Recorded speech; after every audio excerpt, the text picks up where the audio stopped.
Help capture the history of our markets by contributing to the John Lothian News GoFundMe campaign to support the Markets Wiki Education history-focused video series and more.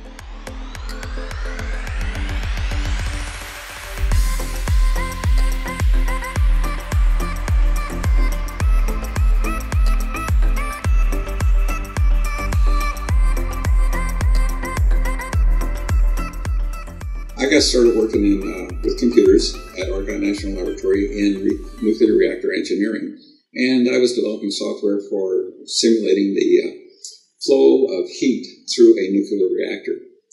And then from there, I moved to GTE Automatic Electric and got into the field of computer-aided manufacturing. Computer-aided manufacturing, what we were doing was automating processes on the shop floor. Now, this was the late 60s, early 70s time frame. And we would take data and control the machines on the shop floor. And at that point in time, I started developing a communications network. And one of my specialties has been data communications.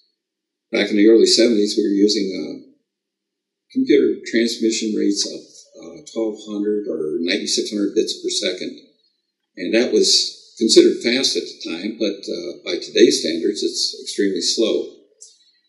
From there, I started working in the commodities industry for Geldermann Incorporated, and they had purchased an IBM system, and they were having problems with the hardware, with cabling, and with the software. And they called me in, and it took me a little effort, a little time to get all the different kinds of issues straightened out.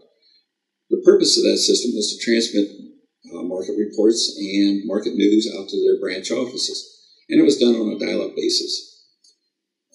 From there, I got more and more involved with the futures industry and started developing software specific to the futures industry and focused on one particular product called Order Express. That system was really the precursor of electronic trading as we know it today. Among other things, what it did was it took orders from the customers, represented at the desk clerk, checked their accounts for the money, checked their accounts for what they could trade, and then forwarded orders to the exchange floor. And from the exchange floor, it got the orders back and as fills and reported it back to the desk clerk, who would then contact the customer. And that system evolved into the first dial-up system for customers, where customers for discount brokerage firms could directly access the system, place their own orders, check their own account, get their fills back. And at that point in time, then evolved into the next leg, which was internet-based trading, where we had direct access from the customer over the internet or from web pages. And the system, Order Express, was always kind of on the bleeding edge of technological development. So that kind of gives you a brief overview of my experiences in the futures industry and electronic trading.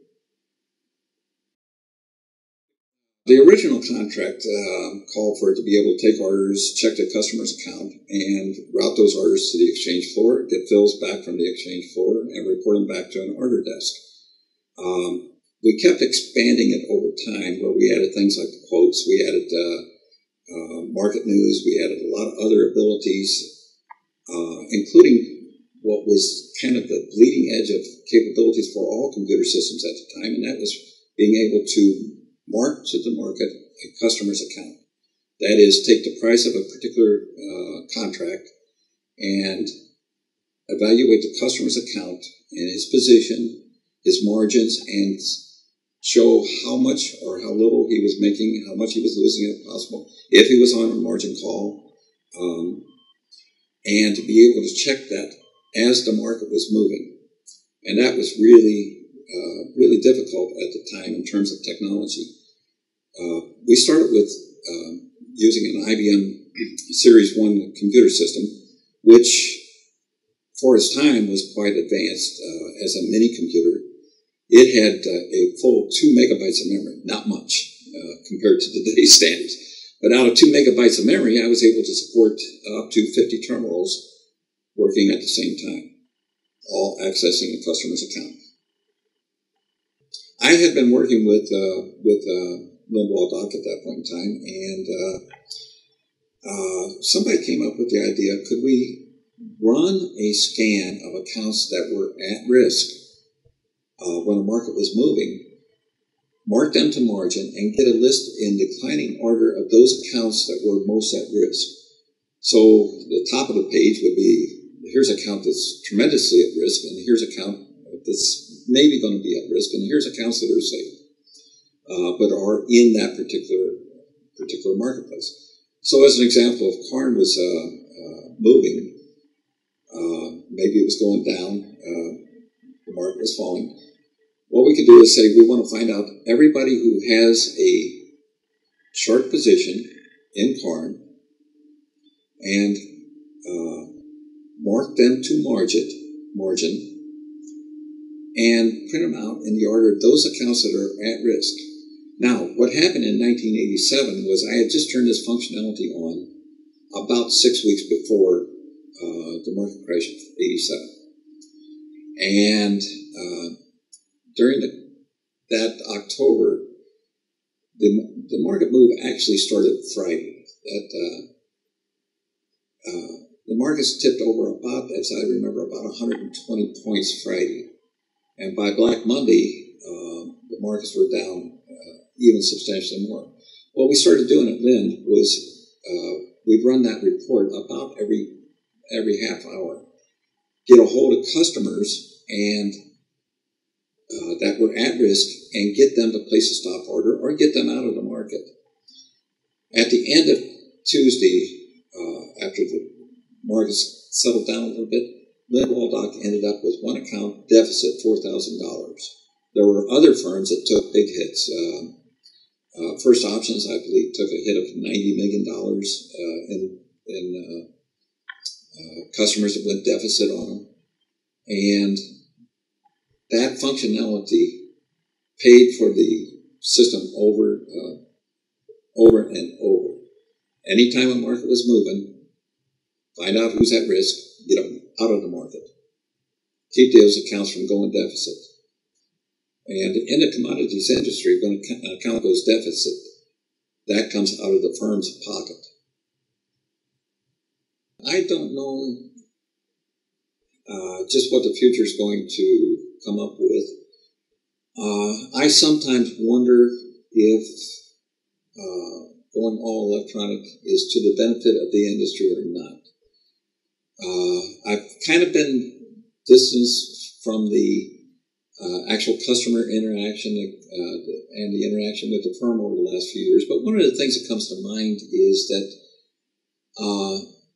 with electronic trading being the way it is now, I have to wonder where the new money's coming in. I have to wonder where, in the past, you got the retail customer bringing in the money, and what's going on nowadays, and how does electronic trading, how does high-speed trading affect the retail customer? And my thought is, if I was a retail customer, and this is my experience on the farming side of it, if I was a retail customer, I wouldn't be doing that much with commodities because I'm going to get beat out by the high-speed trading. I don't have the access, I don't have the wherewithal to be able to be on top of the market as it's moving. And so as a retail customer, I don't think I would be in it.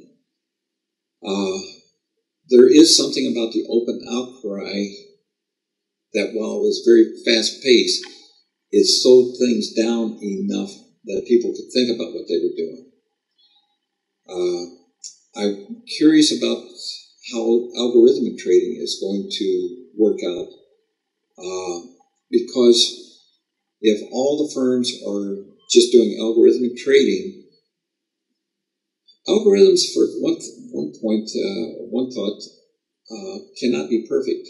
There's always going to be a hole in the algorithm that's going to require human judgment. I look at things and I say, well, the computer says do this, but my gut feel, my instinct, and that's usually based off of experience, says do something different. Well, with the high-speed trading, with the algorithmic trading, that human interaction isn't going to be there. So I wonder about the viability of that. I wonder how that's going to work out.